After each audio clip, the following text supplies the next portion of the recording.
need a motion to call our meeting for the 27th of October report. Motion to convene. Ms. Gilbert, second. Mr. Cochran, all in favor? And the record is that Mr. Evans is absent.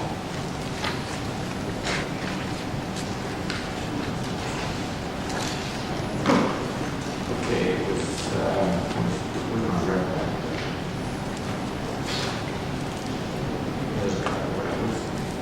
Pastor. Eugene, there we go. Eugene's in the back. You come on up and do our invocation, please, sir.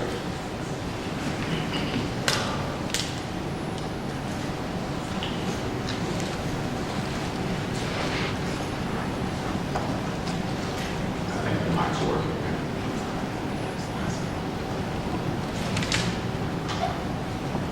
Let's rise, please. Father God, we come back to you, Lord, just say thank you. Thank you, Heavenly Father, for another day that which we'll never see again. We thank you, Father, for the business of Stockbridge here tonight.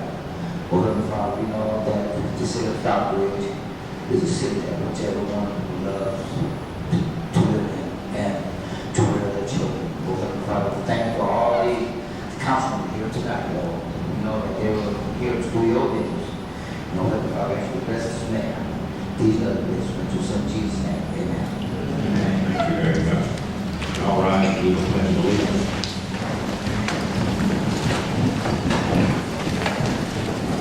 To the flag of the United States of America and to the republic for which it stands, one nation, under God, indivisible, with liberty and justice for all.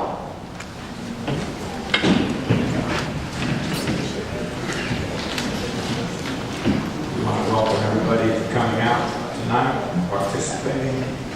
And always say this is participatory government. We appreciate you coming out and your voice to be heard. At this time, I have Tommy Turner, Vice Chair Harris, they here. Oh, y'all come on up. I got a proclamation to read for y'all.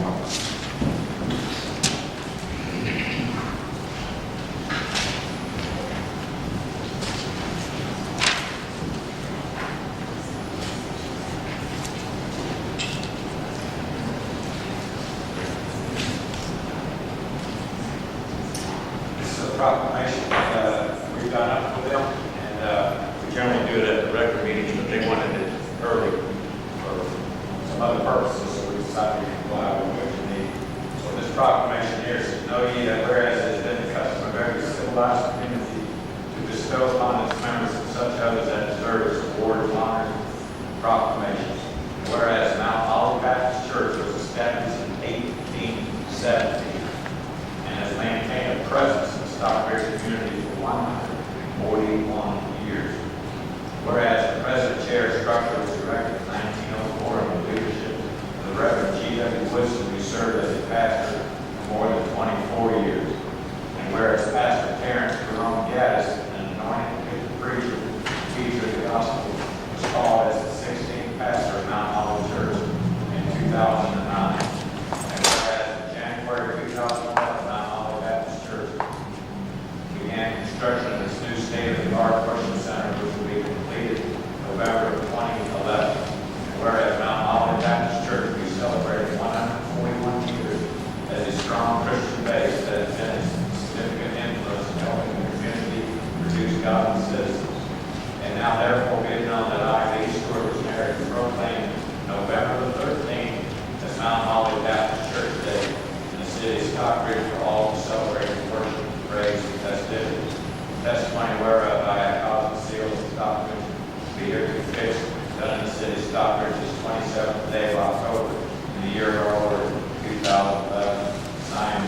We want to thank God.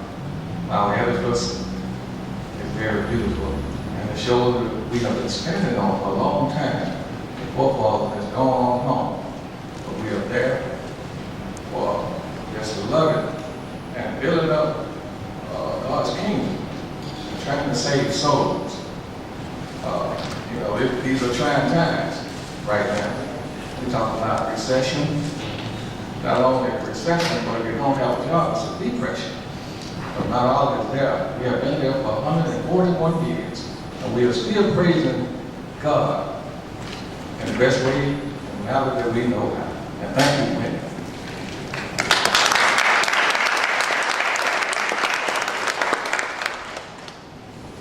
41 years, that's a little bit older than me.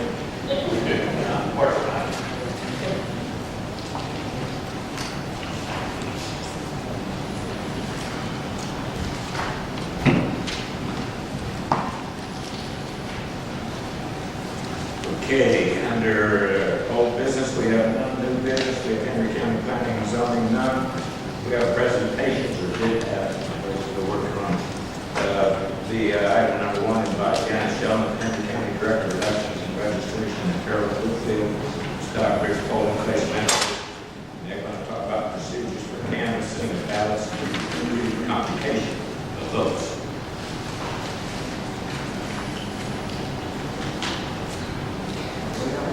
One more time.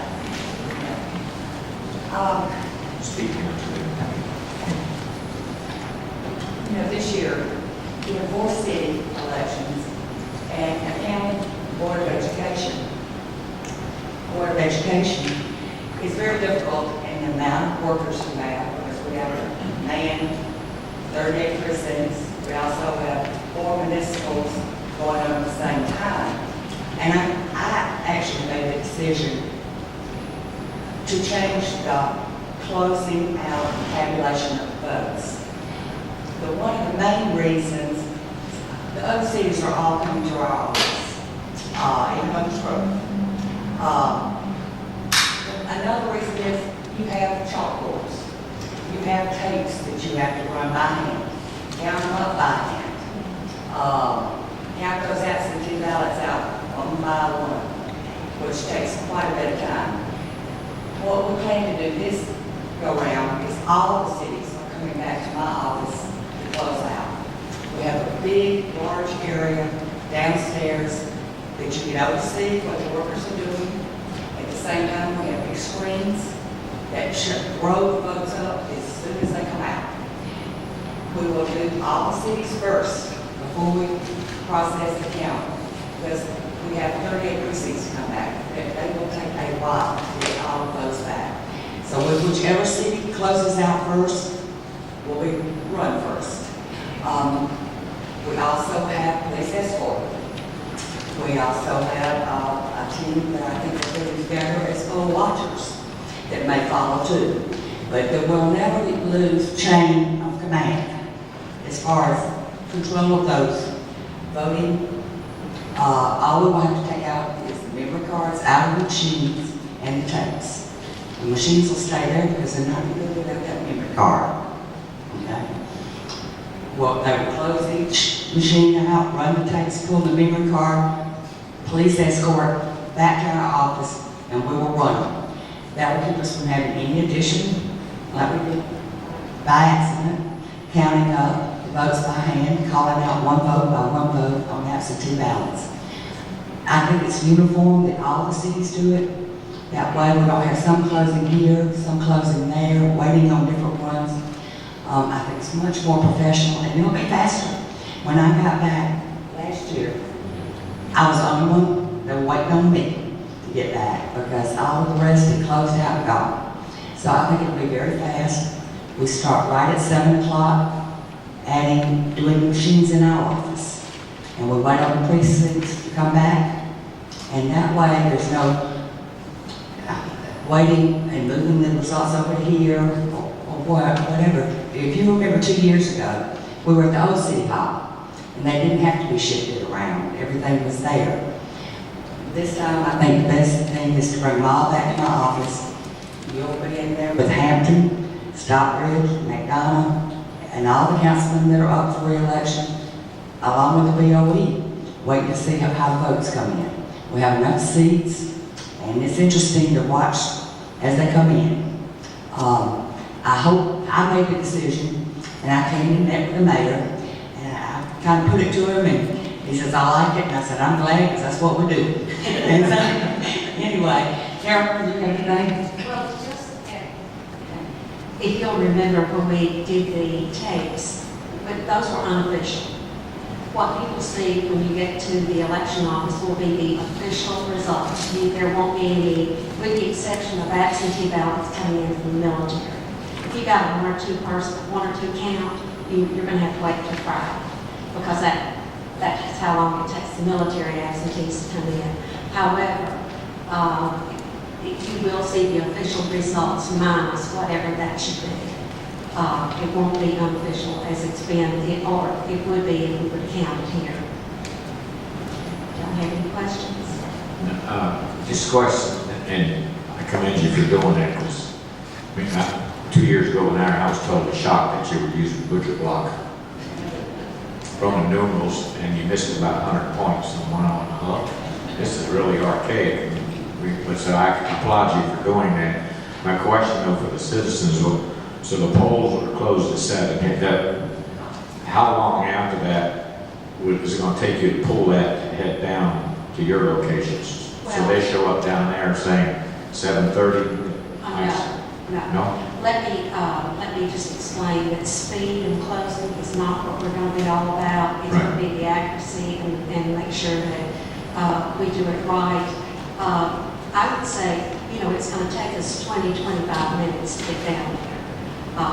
So I would say 7:45, I'm sorry, to 8 o'clock. Before you get down there with it? We're closing out 8 machines that we'll have to close out, and it takes a few minutes So to it's close. probably about 8 o'clock that evening. I would say close The to girls 8. start coming in. So that people don't need to hang, people don't understand, they don't need to hang around here. No. If you voted, they ain't gonna help hang around. No. Down there is where it's gonna be at your place. That's right. Like I said, we will start at 7 at our place for the machines that we've been voting this week, last week. And we have city votes on all of those machines in our office.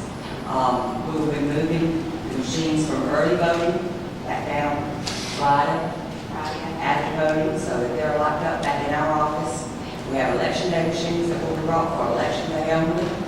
And then those memory cards and tapes will be, and there's paperwork involved. I mean, you can't just jerk them out and run the tapes. They have paperwork. But they've done it many a time. They know how to close out. I think, Carolyn, I don't know how many years you've been doing Stockbridge. It's archaic now, we get paper ballots when we're starting. So she's been handling Stockbridge for a lot of years. But this also brings it into the level of what you're talking about, this much more professional, where we upload the cards. And there is one thing, this will be the official votes for that day. An election is never certified until that Friday. We have to give 3 days for the military. Anything, and we have mail. We have mail from little everywhere. You'd be surprised where military ballots go. We also have provisional. This is when somebody goes to a precinct and they cannot find their name on the register, and they said they registered within a timely fashion, and we let them vote a paper provisional ballot. We have those 3 days to decide if that ballot will count, and we have to show why or why not.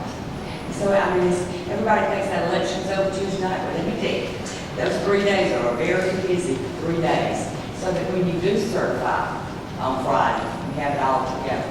Now, if it is a close vote, which I tell you what, one city or the other has had some close votes. I remember McDonough, several years, have had 1 or 2 votes off. That gets scary. And when we go in, we never go back up the same, so, but the only way it's completely official is that Friday afternoon at 5 o'clock. If there is a percentage within a percentage for a recount, it would be done after we certify. The date and time would be set for early part of the following week. But as far as certifying, it would be Friday afternoon at 5 o'clock. Okay?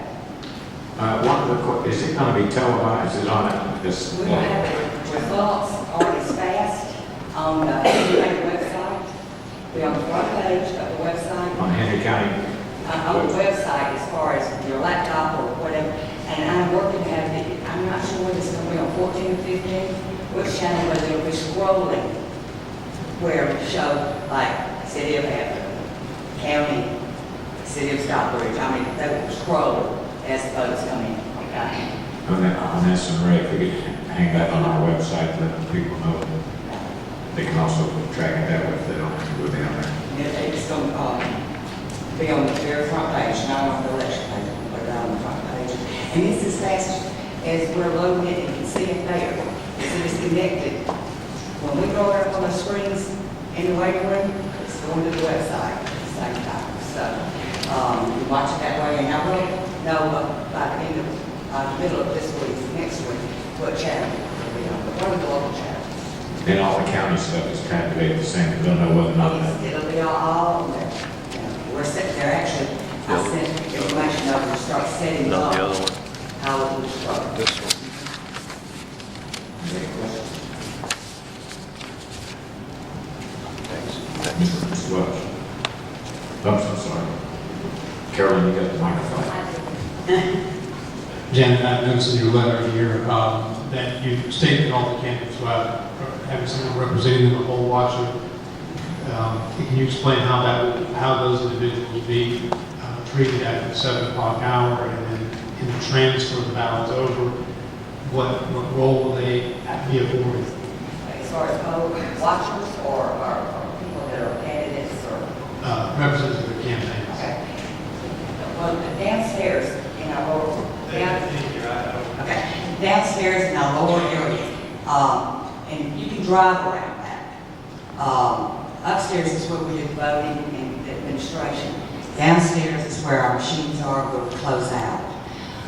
You would come in the middle doors of the downstairs area. We'll have it marked where you can come in and hours going back. Anybody can go. It's open to the public. Your representative, your candidate are welcome to come. Now, we don't give them name tags or anything like that. It's just they come to watch the results as we see it come in too. I got tickled at my office about 4:30 this afternoon. A gentleman was in there asking me every process. And he thought I knew those votes in those machines. And I looked at him going, no. I said, I can tell you how many people have voted, but I can't tell you how they voted. And I said, I won't know until the results are done, are run just like on election night. And he seemed shocked to think that I didn't know. And I'm saying, no, that wouldn't be very fair, I don't think, you know. But we will have the area all set up, you know, with chairs and different tables. We even have some laptops that they can scroll on their own if they want to look at one area, like Stockbridge, and not look at everything else. We try to fix it candidate friendly and, you know, public. There's a lot of people that just come just to see. But there won't be any name tags or anything like that. It's just an area that's huge. We have a great big glass partition where you can see our workers actually uploading everything and absentee ballots being run through. We did that because you just don't know. When we used to be in the little trailer, how many people stood over our shoulders as we were doing it. And so it has to be viewable, and it is viewable. But we decided to put a great big glass to where they are not standing right over your shoulder watching as results. But we'll have room for every city, any candidate, any representative. Now, if there is poll watchers this Friday, a week from this Friday, would be the last day to have a letter in writing and for a poll watcher, what precinct, and so forth in writing, so that I can have name badges and so forth ready, because it has to be an official name badge. Now, I will not be surprised, not that Carolyn will either. I suspect we'll have some state, I don't know what they call them, investigators, but they hang out and watch what you're doing. And I would think that they. We've had them here before. I welcome them. I mean, Yeah. they really, I love it. So don't be surprised if we have them. Are we required to have poll watchers from the city or something? No, No, you're not required. Good. A lot of candidates want them, or this or that. It's just a procedure that you have to follow. You can't just, a lot of people think they can just be a poll watcher that day, go be a poll watcher. Well, that doesn't work. You know, it's an official way, it has to be in writing, it has to be in my office by Friday, next Friday, the end of early voting, so that I can have name badges and things ready for them. And a poll watcher's duty, and it is not a fun duty, because they can stand back and watch, and that's it. They can't interfere, they cannot talk to the voter. If they have a problem, they go to the manager of the precinct. So it is, that is exactly what you are, a watcher. Just sitting back watching. I know many years ago, we just started provisional voting. And that is the paper ballots where you can't find them on the ballot. We had the Justice Department down visiting us. And that is probably the ultimate department that you can have in Washington. And I had trained and trained and trained, and I got a call from one of the precincts, and they said, this lady is not doing provisional votes from the Justice Department. And I got her on the phone, and I said, it was the manager, and I said, you know, we went over this provisional voting, I went over and over it. She said, I don't remember. And I said, yes, you do, you were sitting on the front row every time. But we finally got them to know what provisional votes are, and we've got them all working, doing the right thing. And we have, luckily, had a lot of the same people working, like Carol. I don't know what y'all gonna do when I'm retired, Carol. But and it's kind of funny, but anyway, but it is very systematic what we do, and we do it for a living. And that is one reason, after 2007, and everybody went before the state election board that year, all 4 seats went before the state election board. And that's when I decided it was time to do some contracting, because that's what we do for a living, and we do keep up with the laws and the regulations. But it also takes it away from whenever there's a little bit of tenseness, we bring it to the county. And that way we do it, okay? Question for you, the elections are over, the voting's done at 7. So if they show up down there with their campaign signs in their cars, all this, you're not gonna nail them coming down there with all that stuff, are you? I guess when it's over, I guess I can.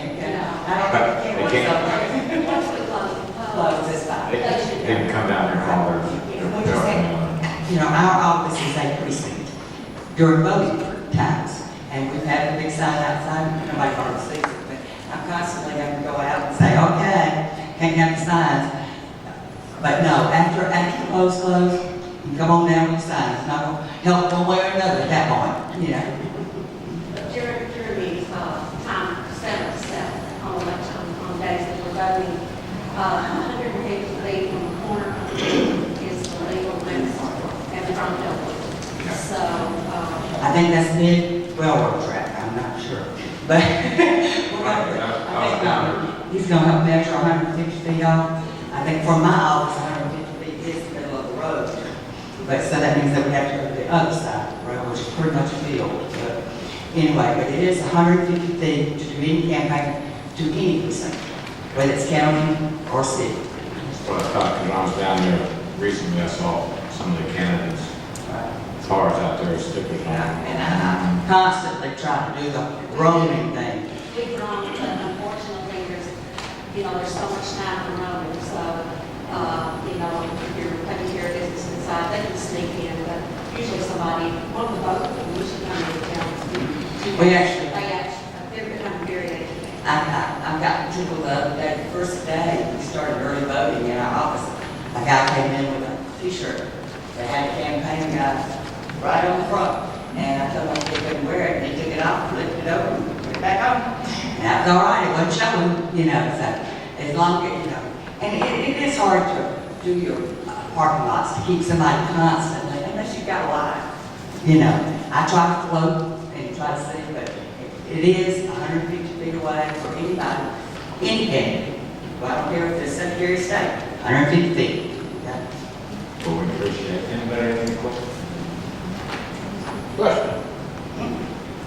Will all 4 cities votes be tabulated at the same time, or will it be first come, first served based on who gets down there first?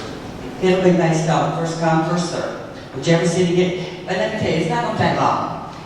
You only have so many cards per seat, and we're holding on the county.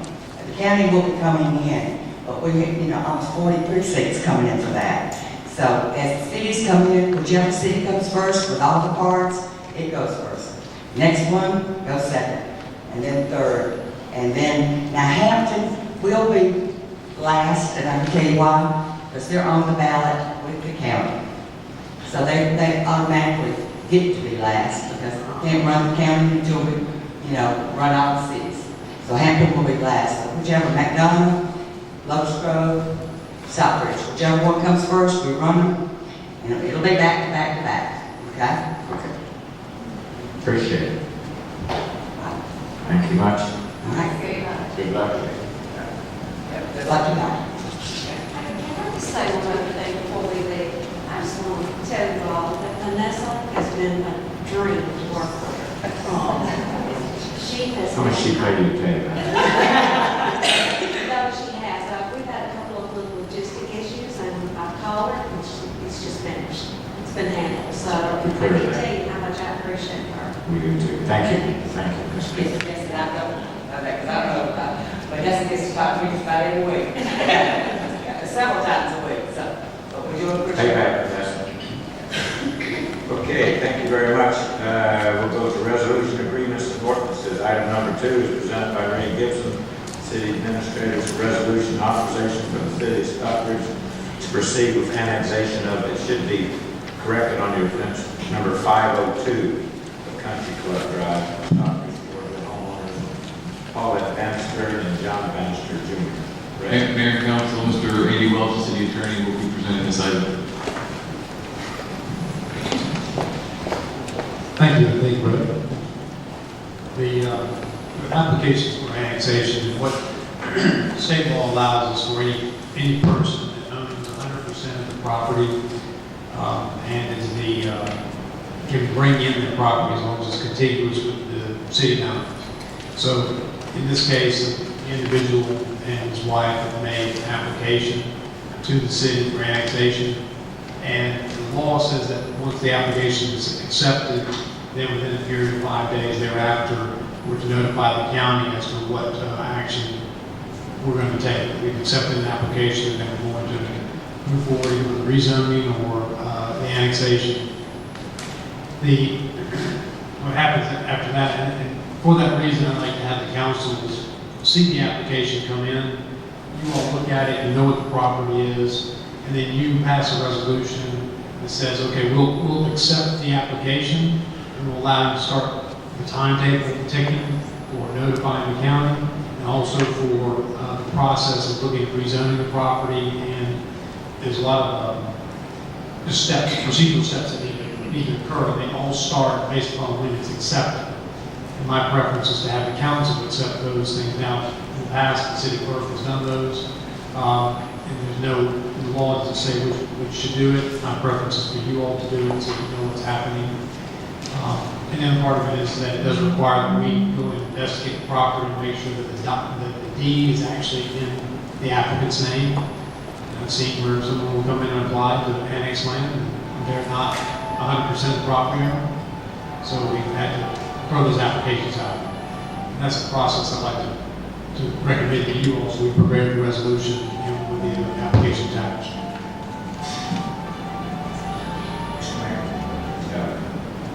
Mr. Welch, I wanted to get some clarification. Annexation of this property, and you use the term zoning or rezoning. Is that zoning specifically to retitle it as part of the city, or are they trying to get us to change the actual property zoning for usage? They've not made, I'm not aware of any application that they've made for specific zoning of the property. Currently it's labeled the zoning classification of RM in the county. And before, when the county and the city shared the same zoning ordinance, there was no need to go through a rezoning of the property. But now, because the county has changed their zoning ordinance, and RM means something different in the county than it means in the city. And so what we would do is, in that case, you go through the process of actually having a hearing to rezone the property to the city's version of the RM, which is the large part was the old part of the county. But they haven't made any requests I'm aware of to deviate from current zoning, but nevertheless, we need to notify the county that it has to go through that process. Thank you. Mr. Mayor, Mr. Gill. that rezoning process, there was another application for an annexation, and I'm just looking at the map here. I don't remember exactly what the address was, but it's next to, there's a property that's in the city at the corner of Redbud and Country Club, and then there's a property right next to that was, we had a annexation request for that sometime back. And I'm just kind of wondering what the status of that was. I mean, it was a similar situation where there was some code and zoning issues between the county and the city. I don't know whether that one went away or decided they didn't want to annex or what happened with it. I think I have to check back into the history. This is what I'm aware of, and Ray and I discussed kind of this approach. So if there's another one that I need to look at, it may be something that's just a file that I have to go find and look at again. And if the person still wants to annex, the annexation application is only good for a period of, I think, 60 days. We're going past that. So if someone does want to annex and they may have already submitted an application and no action was taken on it, then it probably needs to be renewed. Again, this is why I like to go to this step. That way you know the clock starts. I think some of the concern has been that some of the landowners feel they have to go through the rezoning process, and they feel they have to pay for the application fee. When they go through the process, but we need to understand that we're taking the application, we're going to take it through that process. All right. That's So right. that needs to be clarified with some of those other landowners, I think, that you're talking about. If they're asking to change the classification of something that's a significant deviation from what they are, maybe something to consider. But typically what happens when an application comes in is that the fees are essentially paid for by the city because you've already authorized that you're willing to consider accepting it provided it meets all the legal requirements. That's what this resolution says. Can this be placed on the consent agenda?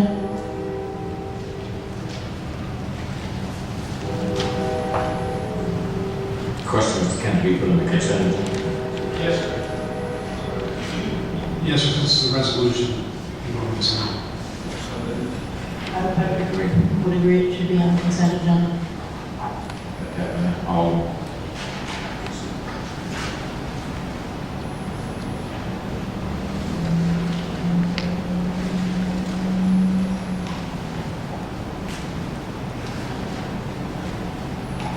Okay, the next thing is, there's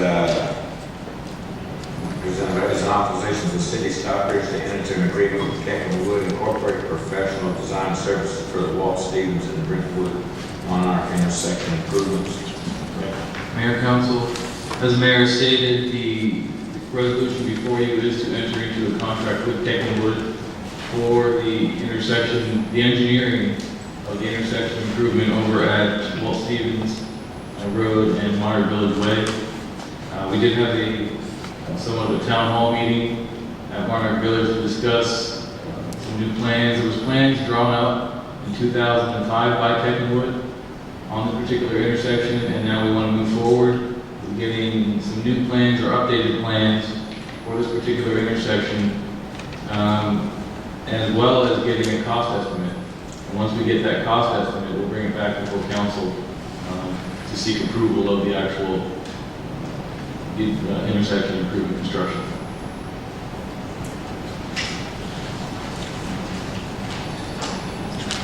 Ms. Gilbert. I believe that having looked at the Peck & Wood proposal, that they were looking at somewhere in the vicinity of $20,000 to do the update. Yeah, that's correct. I apologize. It's good.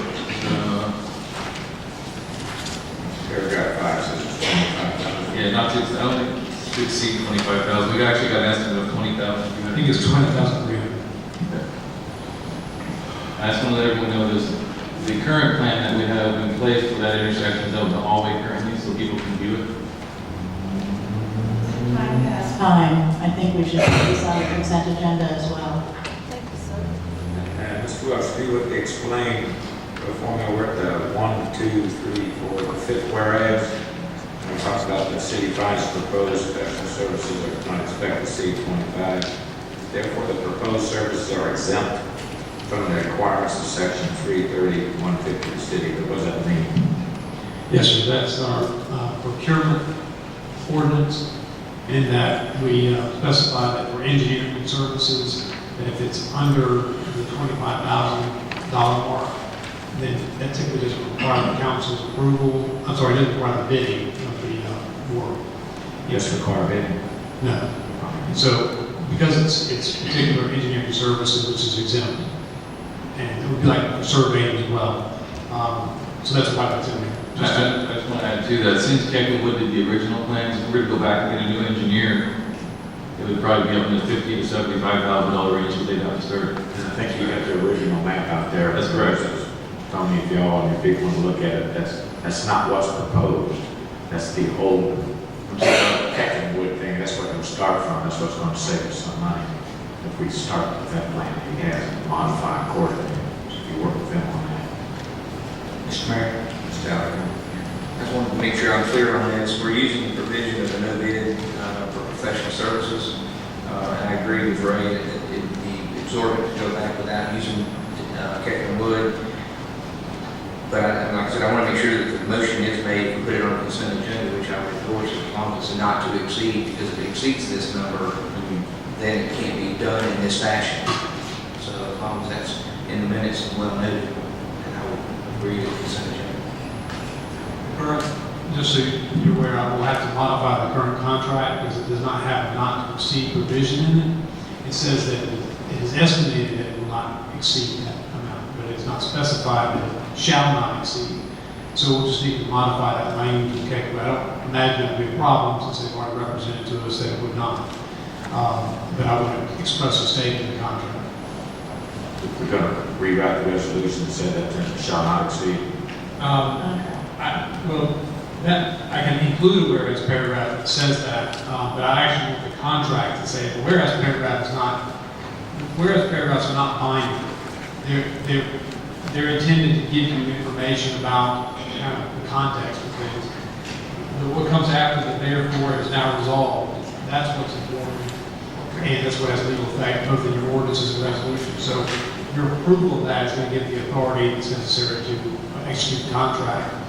And what I want to do is make sure that the language, and you have it on the record, I want to make sure that language of the contract reflects what you're saying, Mr. Allen and Mayor, that it does not exceed 25.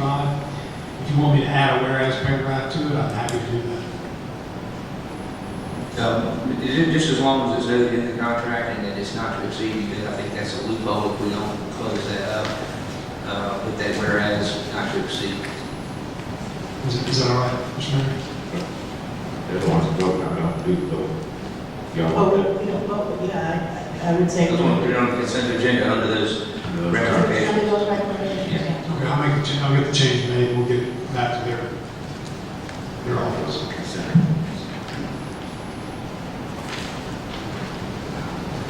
Anybody for that? Harold?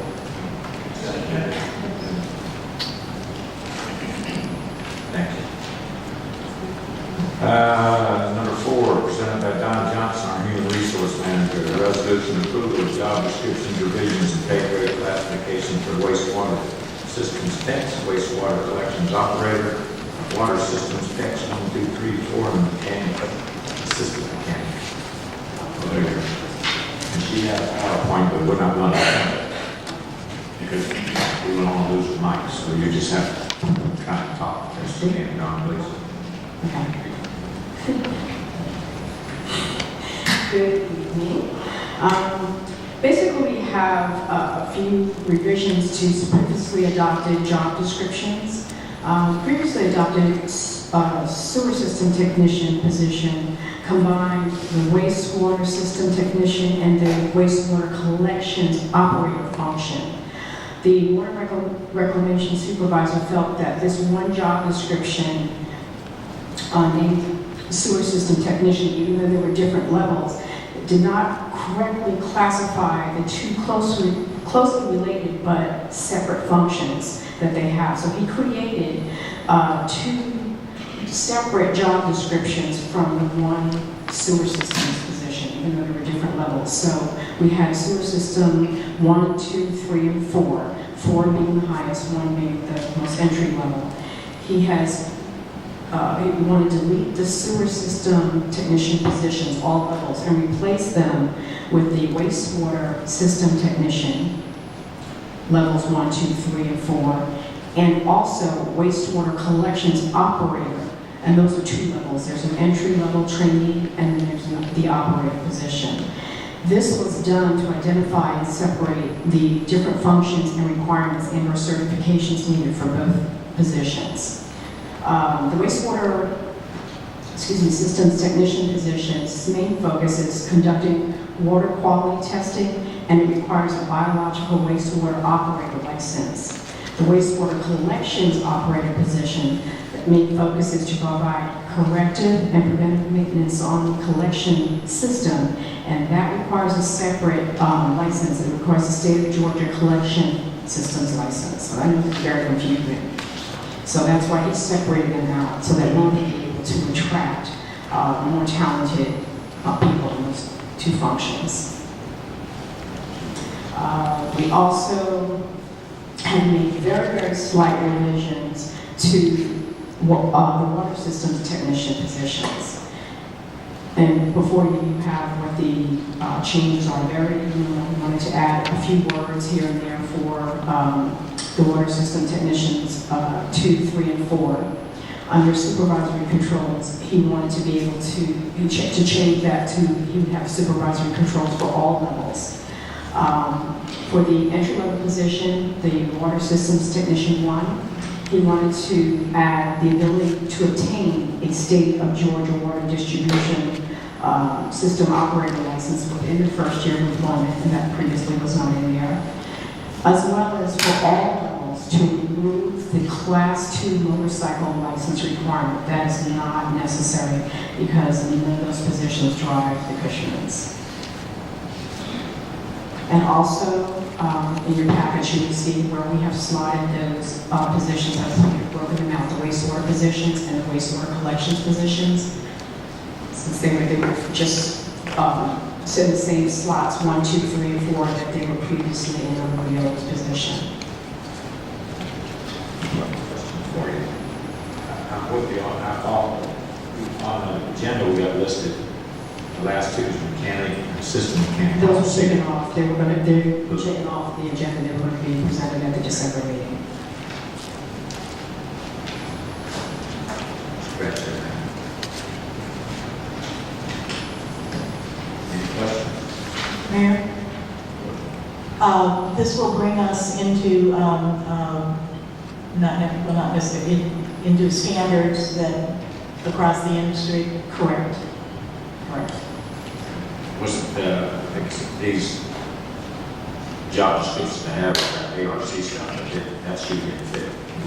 This is our job description. Basically, the ARC job description, as I understand, did not fit the scope of the positions, according to the supervisor. Anybody want to put that on the consent agenda? This is an ordinance, is it not? The name, the water reclamation supervisor is Brad Holtzender. Say again. Brad Holtzender is the supervisor. This is a resolution. Well, it says to effectuate this ordinance on the resolution wording itself. Mr. Welch, what's your take on this?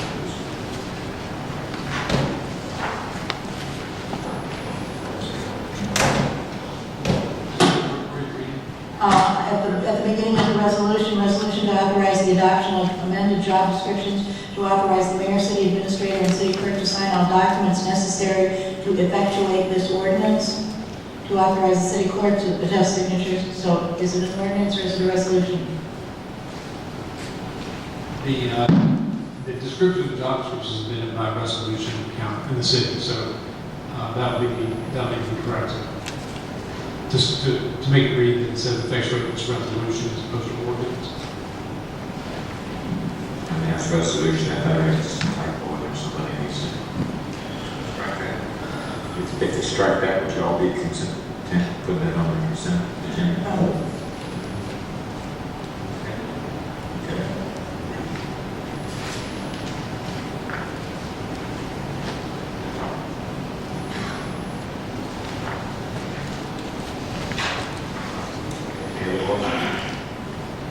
Good job. Thank you. Number 5. Jennifer Andy Webster, authorizing the city of Stourbridge to enter a contract for the water fountain repair. We are, go ahead and explain what we're going to do. I was going to get you, ask you to help me with that. We just had several bids come in today. Ray and Mayor and I met earlier. We had several bids come in today to repair the water fountain that's out in front of the city hall. And in looking at those, the bids have some various different approaches. One, I think several of them want to take the control unit and put it above ground. One is a bid to keep the control unit where it is now, which is below ground in a vault. I think there's some concern about whether or not that's the best way to go. If indeed the past defects in that in the fountain have been because of the location of the control panel, and that it's in a vault. If it gets rained the water seeps into it. And the mayor raised a good point. It simply didn't make sense to not figure out what the cause of the problem is, and if it has to be a control unit to decide where it needs to go, above ground or below. And since we just received the information today, I think we talked about ourselves proposing to you all and recommending that maybe this go to the Public Works meeting, or that we at least have Ray ask each of the proposed bidders come in and explain why they're doing what they're doing, and do it at separate times so they can each come in and spend time with the city manager and the public works personnel, and possibly the chairman of the committee or the committee as a whole. And that way you can hear what they're planning on doing, and then you'll be able to make a recommendation back to the council as to which is the best approach.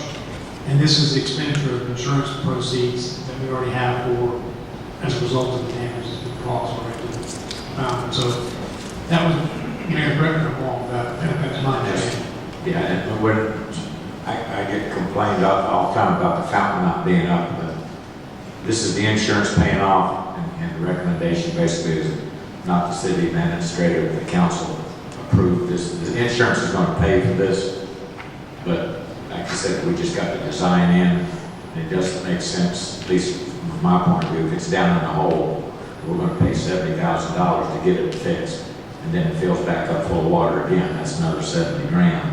Whereas 2 other bids said it needs to be above the ground, so we'll refer it to the Public Works. They're going to work it out with the people, and we'll get it back. We're going to get it up as soon as we can. I promise you, we're going to get it up as soon as we can. Mr. Mayor, a question to the point of the insurability of what we've got. We've already submitted an insurance claim. Have they been aware of this number, or if it costs another $60,000 or whatever that number is to bring it above ground, are they going to cover those expenses? The 2 bids we have for above ground are a lot cheaper than the bid to fix it underground, so that's why we're having this discussion. There's such a disparity right now. We need to be clear on that disparity. So I think we're covered for I don't think it's going to go over $70,000. Mr. Mayor? Ms. Gilbert? My only concern, and this is for future discussion, clearly, is what sort of vandalism exposure would we have if we put it above ground where it would possibly be accessible? And you know, how do we secure it is the only concern. That's another issue we have to discuss. Right. The maintenance, either way we do it, we need to have good maintenance on it. Yeah.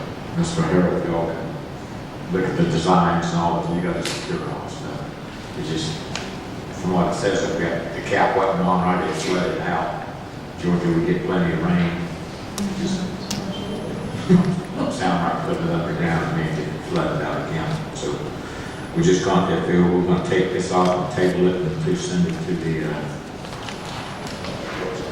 Public Works Committee. Are you okay with that? Yeah.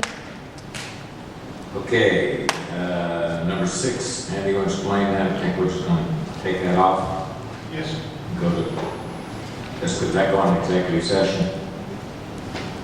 Yes, sir, the time is right, it's right, we'll put it back to the executive session. Right now, I don't have anything to present to you. Okay. Business license request is none. Agenda request, Carlos Torres, 4340 North Henry Boulevard, Suite 290 and 300 of the Brooklyn Plaza as a request for temporary use for church. Mr. Torres.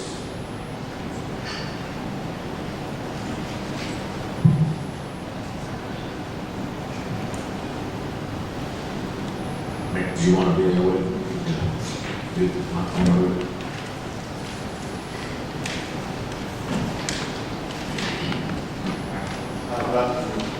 Give me my credit. Hey, just be there. Should we work? Hi. Hi. I don't know how I got to the reason that I'm here tonight is to request or ask for a permit to open a church on Brooklyn Pavilion on this property. And I'm here tonight. Any questions? Just want to add something. He wants to come in suite number 290 and 300. They bought the church probably about 3 years ago. And the church was there for about maybe 4 or 5 years. They moved out, and then right away bookstore came in. They used to sell Bible and religious books over there. They were with me for around 3-4 years, and they moved out. Now Carlos came in and he says he wants to have that place, and that's what he requested. And right now, practically I don't have any church over there. I know that you have given permission to 2 other people, but they have not come and opened up the church yet. So I don't have any church in North Central right now. Only question about this, about the 4th one. They're going to all be packed in one. No. Right now, here is the situation. Right now, I have lease with one person, and he hasn't started the church service yet. And I spoke with Lee Gibson, and I don't know why. I left a message with him. He has not returned my phone call. The other one, he got the approval, but he has not done anything yet. And I don't know what's going on there, you know. So and here's the thing, you know, I have 2 levels on my shopping center, upper level and the lower level. And nobody wants to go on the lower level, open a retail shop. So that place is very suitable for the church or offices or things like that, you know. And I have ample parking. I have 135 parking. This is the one on the back, on the bottom. That's where you want. Is that correct? The back bottom? No, this one here, he wants to go to the top level. Oh, sorry. He wants to go on the top level, which is On the front? Okay. Number 290 and 300. Okay. Yeah, we know that flat's pretty good now. And he does have a unique situation there. I think the only thing that can go in the back is going to be office institutional type of uses, so that's been hard to get retail uses back there for sure. Okay, any questions? Mr. Mayor, Let's go. this will be in the front up above as opposed to in the back? It will be in the front, yes.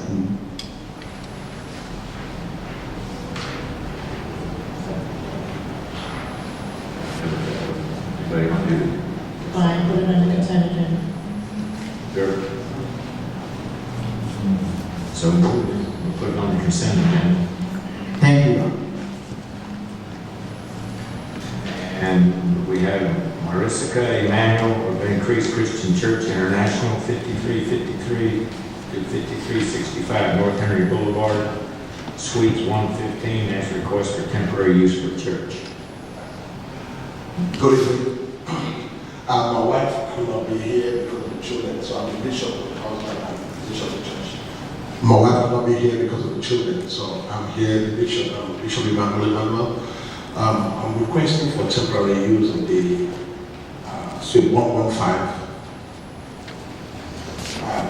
5353 to 5365, not Henry Boulevard, Stockbridge, for the use of church, temporary use of church. We started the church as Riverdale, Georgia, and we live in McDonald. So we found that we have to bring the church back to the community that we live, so we can help to bring the community. So that's why we're here. Where is this at? Anybody? Where's this near? Where's it at?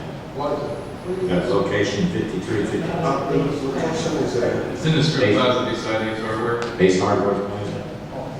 Okay.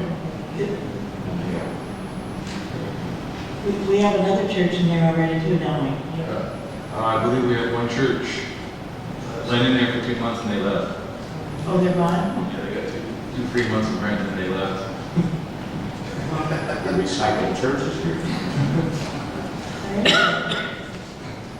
I have no problem with putting it on the consent agenda. Okay, sir. Thanks, sir. Hope you stay longer. We stay longer. We stay here. I need you to help us. Okay. Next, I have Greg Gibson going to give us a council update. No comments, sir. No comment. Okay, next we have council discussion items. We have last rapid forensic audit report. And Sam, you want to do it?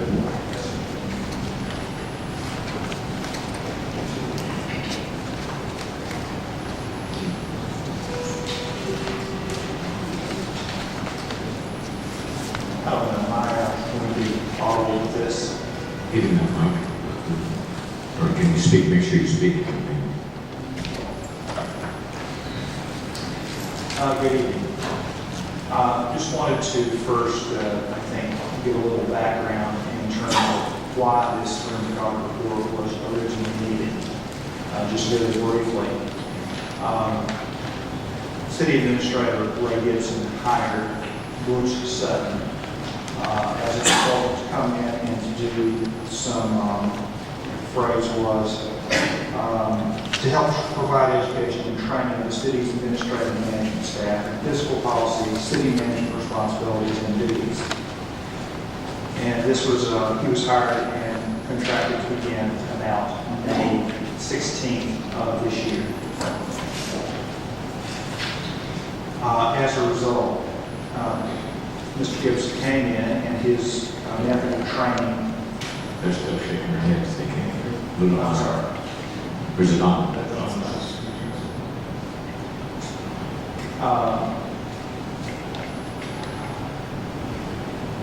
Mr. Sutton's methods of training.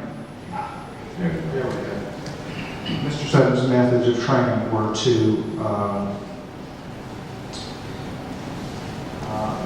the phrase that I'm looking for is he would take documents and use those as real-time case studies, give the employees of the city's management, give them familiarity with the relevant statutes, resolutions, etc. And Mr. Gibson felt that there was a need for this. Mr. Sutton was employed for a 1-month contract, and about halfway through the contract, near the end of May, Mr. Gibson dismissed Mr. Sutton for a variety of reasons, including the fact that he had what Mr. Gibson believed was an unauthorized key to the city hall, and appeared to be providing some services outside the scope of his contract. Shortly after that, Mr. Sutton provided a letter addressed confidentially to Mayor Stewart, which made some allegations that included 6 assertions that I'll discuss in more detail later. These assertions indicated some possible financial improprieties in the city's operations. Mayor Stewart acted promptly to consult with state officials and sent the letter to the appropriate authorities. And as a result of that, received a letter back from the Georgia Bureau of Investigation dated August 19th, which recommended that the city have a forensic audit prepared at the city's expense. Shortly thereafter, City Council made a decision to hire a forensic accounting firm, passing a resolution to do so on September 20th. and glass wrapping was engaged in our engagement letter today, September 26th. We actually began work here at the city on that date. Our procedures were to first gain some familiarity with the city's systems and operations, and then shortly thereafter to begin to have the interview with Mr. Sutton. Mr. Sutton's assertions arose primarily because he was given access to and reviewed the city's documentation of 1099s. He reviewed certain vendor files and certain contract files. And he did some training of a variety of city departments. Since his assignment was cut short, he did not touch on all of the city's departments. But what we were surprised to learn when we interviewed Mr. Sutton is that while he provided a fairly detailed tabulation of his findings with certain dollar amounts and certain information, he did not actually have any detailed documents, any notes, or could not tell us with any specificity about the specific payments or the specific vendors that he had tested and based his findings on, with a few exceptions. For instance, he knew the firm that constructed this building, but beyond that, there was no specifics. We spent some time, actually a fairly lengthy period of time, interviewing Mr. Sutton, and we also interviewed all of the appropriate members of the city administration, and we spoke to primarily to the mayor and to Ray Dixon. The specific assertions that Mr. Sutton had made, in a very brief summary of those, was that there was a particular vendor who was inappropriately classified as a contractor when he should have been classified as an employee, that vendors had been paid without appropriate documentation, that there was an instance of multiple vendors being paid from a single invoice, that a number of vendors had failed to receive a Form 1099, which is ordinarily required, that there were some issues with the city auditor, and Mr. Sutton implied that there was problems with this auditor's independence and whether the quality of services and scope of services was appropriate. And that most seriously, that there had been some unauthorized payroll increases. Now, with the exception of the payroll increases and the comments about the auditor, most of these other allegations are all about the reporting of payments or the documentation of payments. We unfortunately found ourselves, what we thought we were going to be able to do was to simply look at the exact same documents and the exact same vendors and verify what Mr. Sutton found. Since there was not detail available for Mr. Sutton, no work papers, we had to instead look and make our own selection and, in essence, do the work that Mr. Sutton perhaps did, or as it turns out, should have done. We found that without going through each assertion in great detail, unless you wish me to, that basically the city has complied with the appropriate classification of employees as a contractor versus a vendor. That 1099s were appropriately issued. There may have been one or two instances where an amount was underreported by a relatively trivial amount. We found appropriate documentation supporting all of the payments that were made, and we did a much broader sample than what Mr. Sutton had done. In fact, his review of payments included only payments out of the special option sales tax fund, and we instead reviewed all payments made by the city, including those out of the general fund, which is where the vast majority of funds are spent. We also reviewed the documents and found that there were actually contracts supporting. Mr. Sutton's procedures, as he stated, were very limited, and he only looked in vendor files. The contracts are not stored in the vendor files, they're stored separately.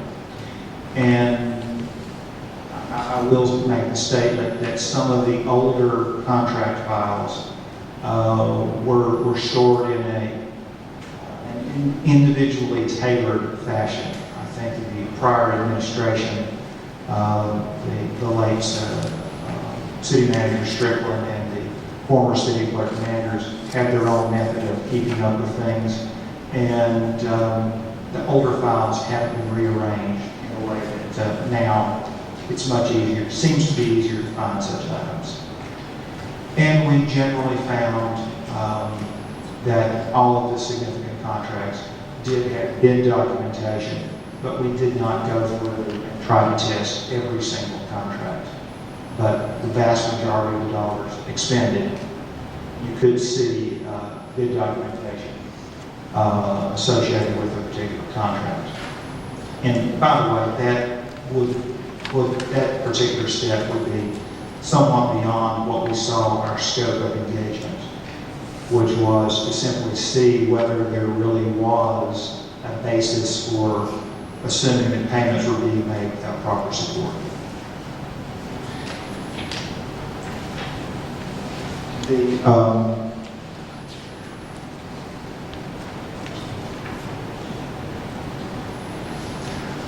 The other assertion regarding auditor independence, in looking into Mr. Sutton's background,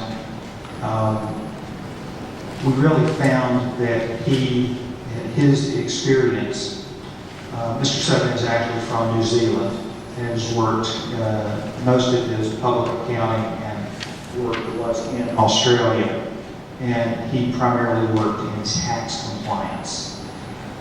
The structure for professional services in Australia is unlike the way it is in the United States. You can be an auditor and hold one of three different distinctions that are somewhat similar to CPA in the United States. However, in order to audit, you have to be licensed by the Australian government. There's no indication that Mr. Sutton was ever licensed, and he stated that he primarily worked on doing taxes. Now, it's not to say that he wasn't qualified to do a review of the city. He is a certified fraud examiner, and he had some appropriate skills and does have appropriate experience in the administration of cities. However, I would say he stepped beyond his bounds in dictating, commenting on what is appropriate in an audit. And in fact, the particular language in an audit opinion that he quoted is standard language. It appears in every clean, unqualified audit opinion on any city government. So in general, we found the first five assertions that Mr. Sutton made to really not be supported. However, the last assertion regarding unauthorized pay increases, We found that generally speaking, there was an uncertainty and ambiguity regarding this item.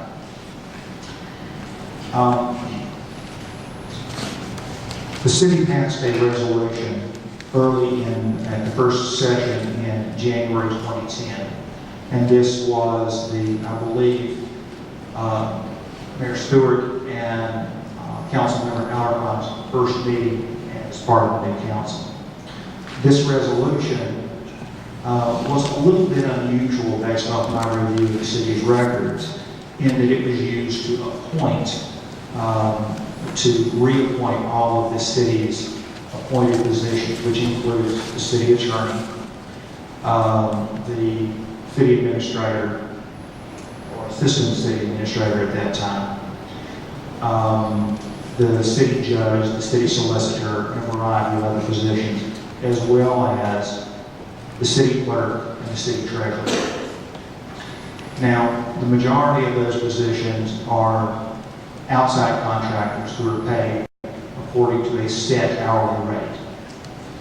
The city judge and the city solicitor are paid as employees they're part-time, and they're paid at a set rate that is paid monthly out of the city's payroll system.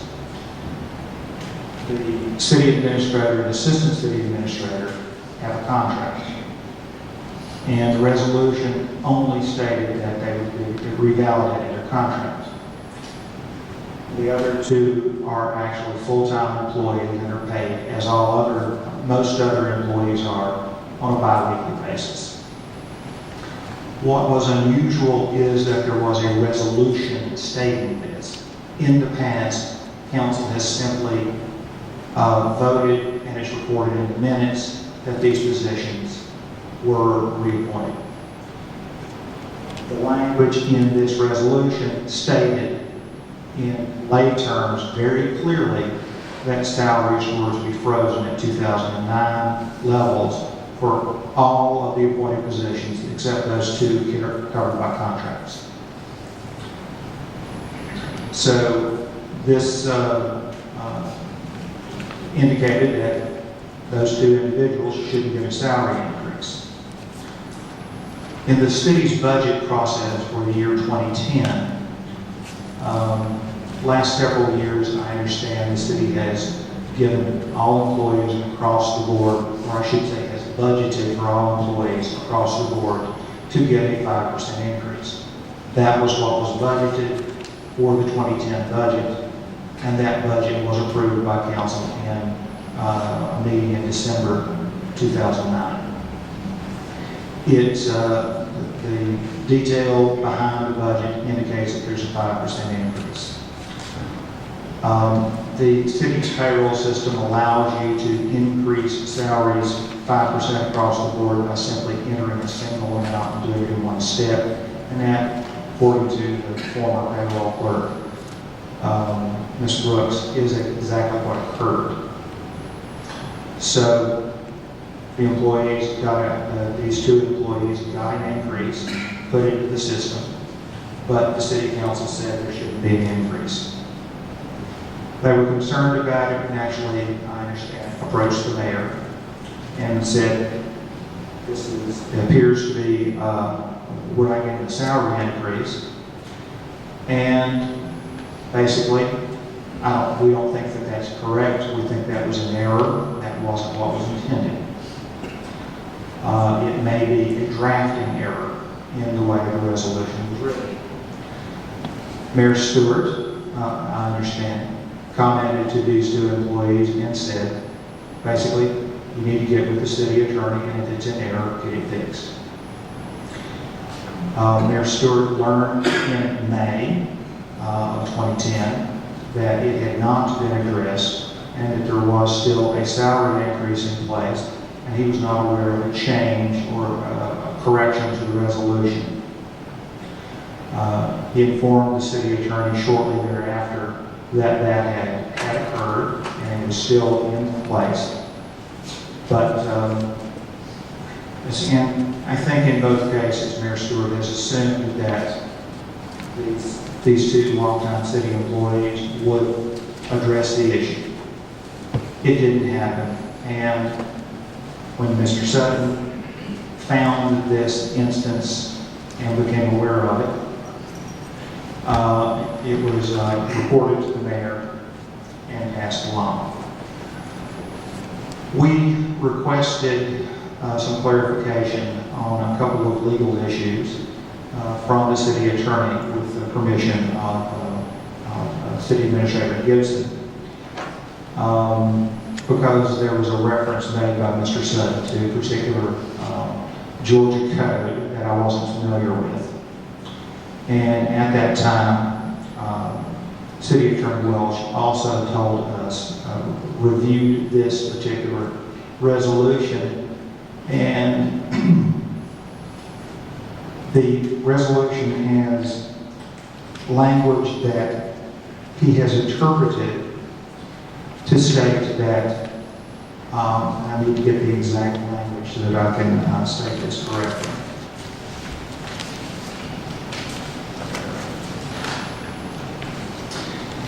Shall be compensated at her existing 2009 salary subject to any amendments enacted by council. Now, the reading of that to include that the language, any amendments enacted by council may include amendments enacted prior to the resolution, then means that when council approved the 2009 budget in December prior to this resolution, that actually increased the salaries for the city clerk and the city treasurer. I kind of have to throw up my hands and say I'm not a lawyer, and I would tell the city council to be advised by your council as to what the appropriate interpretation is. I will, however, say that this situation, which Mr.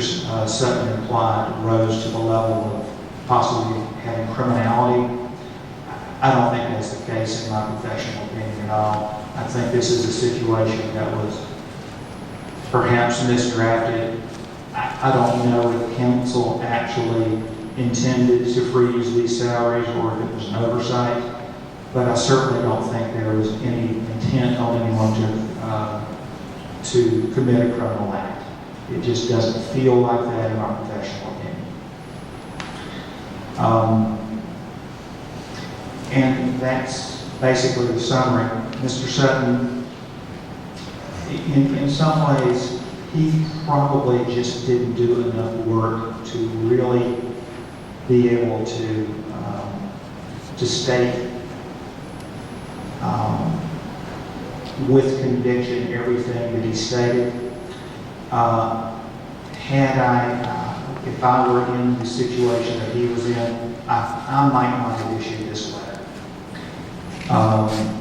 But his opinions are his opinions. He found what he thought he found and reported on it. And with the exception of the federal matter, I just found that after doing further work and looking into it deeper, Mr. Sutton's assertions regarding auditor independence, payments, 1099 documentation are just unfounded. And the payroll issue, got a little bit of a question and you need to be guided by counsel. That's all that I have. If anyone has any questions, I'd be happy to entertain. Sam, if you would, I need you to clarify the email that you sent out in regards to this report. I asked you if you would address it. You sent an email to Ray and me to review it for factual errors. Just a second. I did that. I couldn't do it at the time because I was working, but I did it. Ray sent it out to the council and he admitted he hadn't reviewed it, and it went viral. And so there's been allegations out there, and I would hope some people got the guts to apologize. I got emails accusing me that I tampered with it. that I'm trying to put words in your mouth and stuff, and I want you to clarify. I followed your procedure, and if you can explain what was the purpose of it and what happened, so to kill this thing, because I like the stuff to be put away. It's our typical procedure in doing this sort of internal investigation, that we will take a draft and address it to the parties who engaged us, which are, in this case, our engagement letter was signed by Ray Gibson, and as we understand, you're his immediate boss, we included you. Our intent was merely to have an opportunity, you to have an opportunity, and Ray to have an opportunity, because you two are our primary contacts, to check to see if there were any factual errors. And yes, we did make some changes in a draft, from that draft to the final report. There's no significant change in the content, and there's a few things where there was some color added and a little more background information, but nothing of any great significance. And those who don't know me very well, you'll find it very difficult to put words in my mouth. Doesn't seem to, I have my own opinions and I express them sometimes a little too bluntly. Thank you. Council, you got a question? Mr. Mayor, just to elaborate on that a little bit, I did speak with you earlier in regards to some of this. You certainly had most dialogue with the mayor and with Ray Gibson, but you also spoke with me. And you also were allotted the monies to conduct your business by all the council. So whether it's good, bad, or ugly, I'm going to be frank as well. I think we're deeply entitled to your findings. Okay, that's just my opinion. I have no problem with Ray. I just saw the document. I didn't see all the internal between you and Lee and Ray. I saw the draft. I read the draft, and then I was made aware that there was a problem with it coming to council. I got a problem with it being a problem coming to council. Okay, so whether it's a draft, whether it's being cleaned up, whether this new document, like you said, and I believe you when you say that the core communication, core findings of your due diligence is equal in either of the two documents, I'm happy with that. But for you or for anyone to say that this council shouldn't have been copied on the first draft, I would respectfully disagree with that process. You may want to evaluate that in future, audits. So that's just my opinion. Thank you. Well, yes, sir. I appreciate your opinion, and I would state that certainly if I put no limitations on what was done with the draft, and certainly if you were in receipt of the draft and were aware of the factual errors, you had the opportunity to respond to me as well. And I think the other comment that I would make is I did only speak to 2 council members, and that was frankly because all of the issues in such a report, other than the one about payroll, were not issues that council would have any direct knowledge on. And after having spoken to 2 council members about that first council session, everyone basically had the exact same story about what had gone on. And we had, there was no significant conversation about this freeze. It was just pretty much regular council business, and this item was put in and passed as a resolution without a great deal of debate.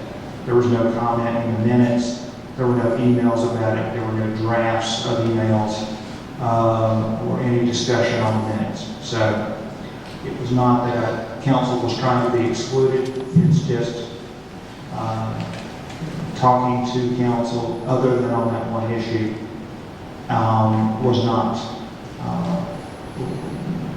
was not helpful to our inquiries. Did anybody tamper with the report? No, sir. I just have a question too.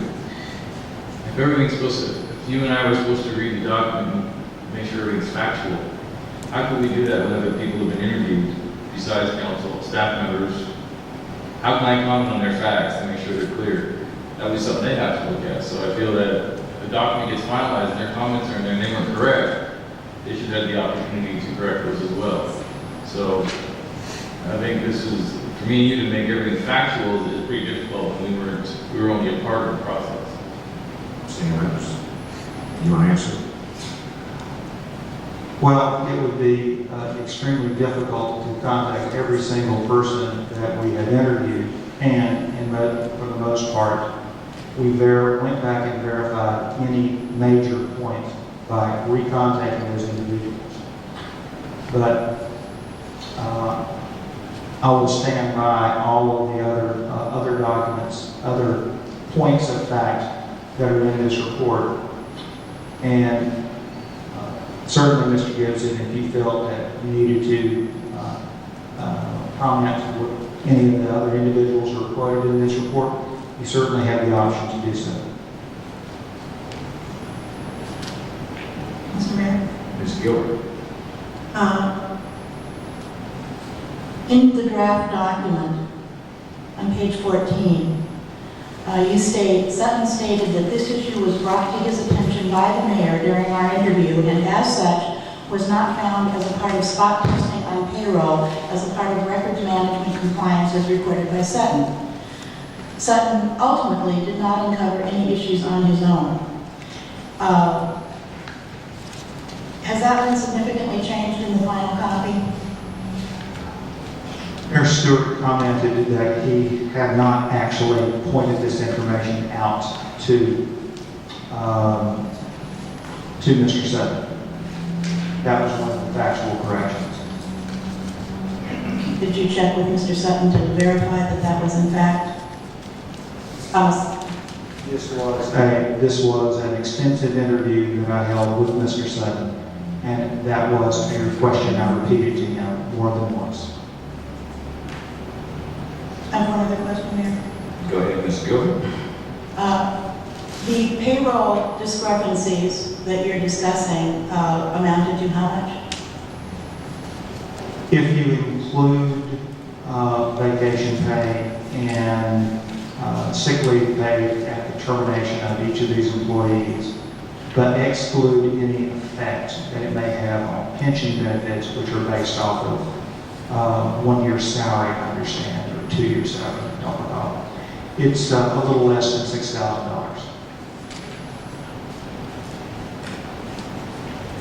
And how much did we pay for your audit? More than that.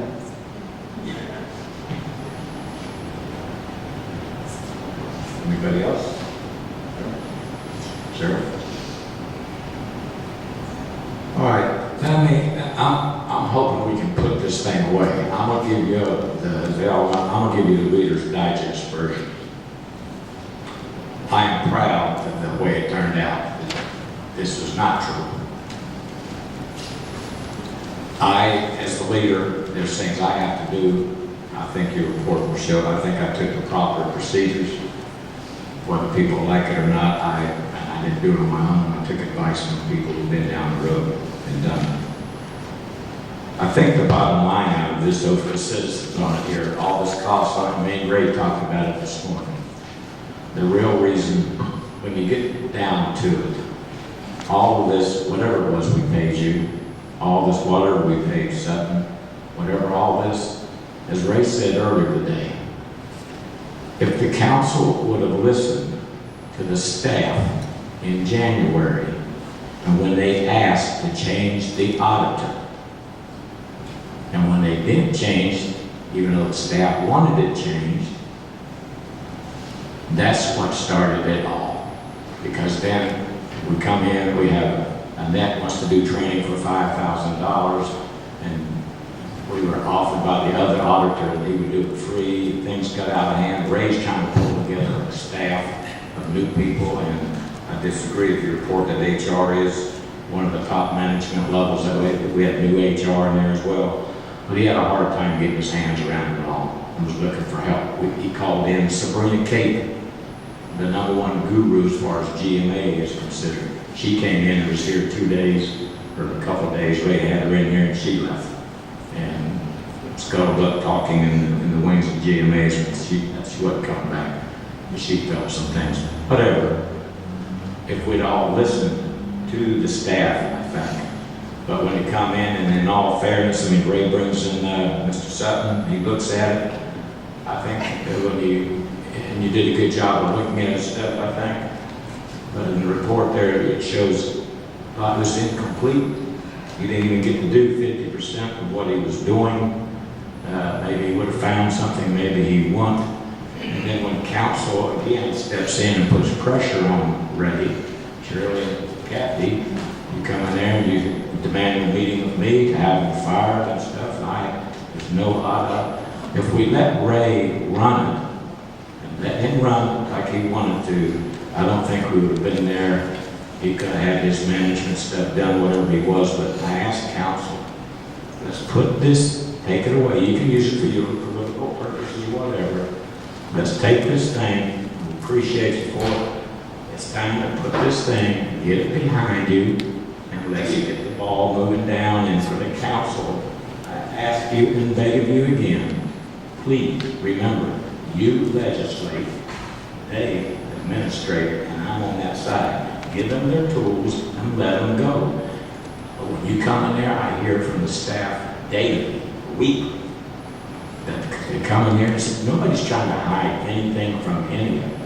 But when you come in here barging in and start, and don't even let them finish things, I think, we spend a lot of money and a lot of things, spook him, he writes a report, and nothing's come out. All we've done is spend some more money and give people time to point fingers, and we're not getting down the road like we need to be. I appreciate your report. Again, I think you did a good job on it there.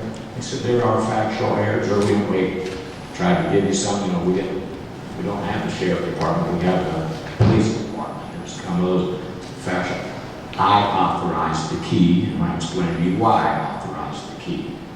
But there was nothing undue in anyone trying to allege that I have, the mayor has, as Ms. Gilbert said here, I have done nothing to turn around and be, I am as open and honest as this place, and if everybody would be the same, I think it would be a lot better on. Thank you for your diligence work. We guess we owe you a check. And is there any follow-up to it that we got to do, or is that? No, sir, we'll issue an invoice in the usual fashion. We'll come to Mr. Gates. Thank you. Thank you. Okay. With that being done, we have next is, I guess we need to go into need a motion to go into executive session.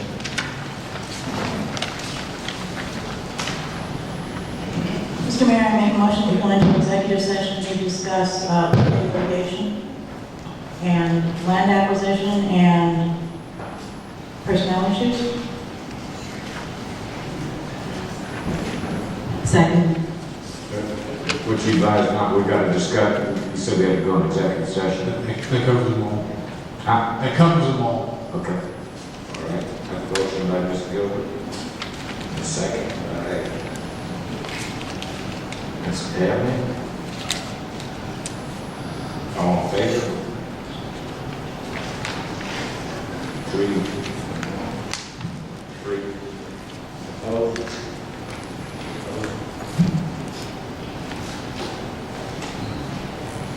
Okay, we will be back.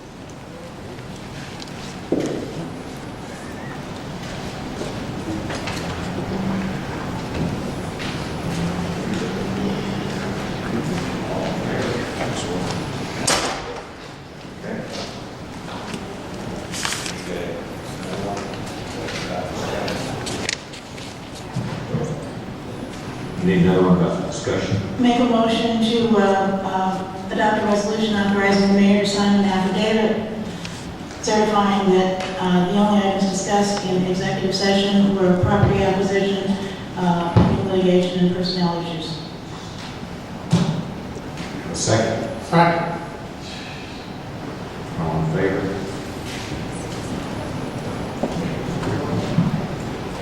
Okay, we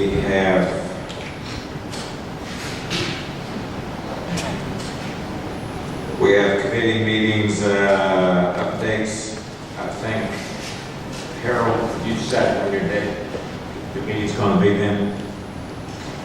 16th. 15th. You have yours on the 15th, and they'll take care of the fountain. Okay. Anybody else got anything there? I think our meeting's 14th. But if it does, remember we talked about it, if it doesn't, it'll be the day after the meeting, next meeting. So it doesn't matter to me, I just want to raise it. We talked about doing it before. Well, I don't have a calendar in front of me. You got a calendar on? Yeah, the list of upcoming meetings that that's the agenda says Monday, November 14th, the council. That's correct. So if we do it, we're going to do the fountain, have those engineer coffers out of the fountain, so we want to do it that day, or we want to do it some other day, but if we ever bring back to council for a vote, about 14th, Greg won't do it before. So can Harold, give us your opinion? I would, So you want him to have it on the 14th? can I get back to council on that one? Because I think I want to meet with the companies that bid and then coordinate with Harold and get a recommendation from staff. Hopefully I can meet with them, we can meet next week at some point, but we'll try and set something up in the meantime. With the We want to be committee. able to vote on it on the 14th. Yeah, so we can vote on it. We'll have the information for the 14th, present to So council. we just do it by year, we'll get it set up with those guys to when we can have it.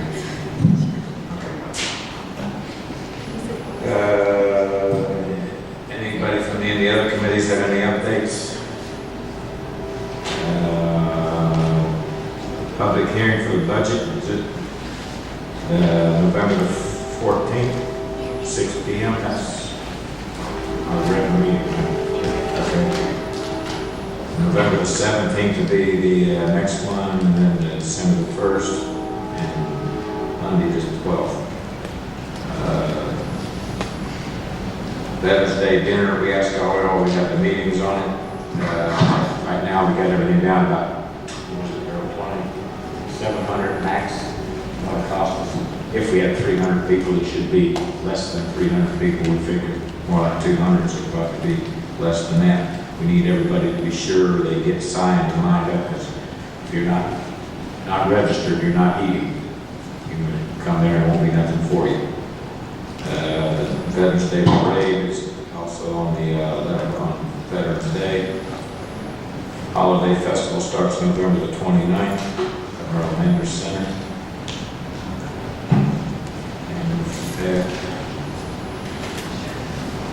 need a motion to adjourn.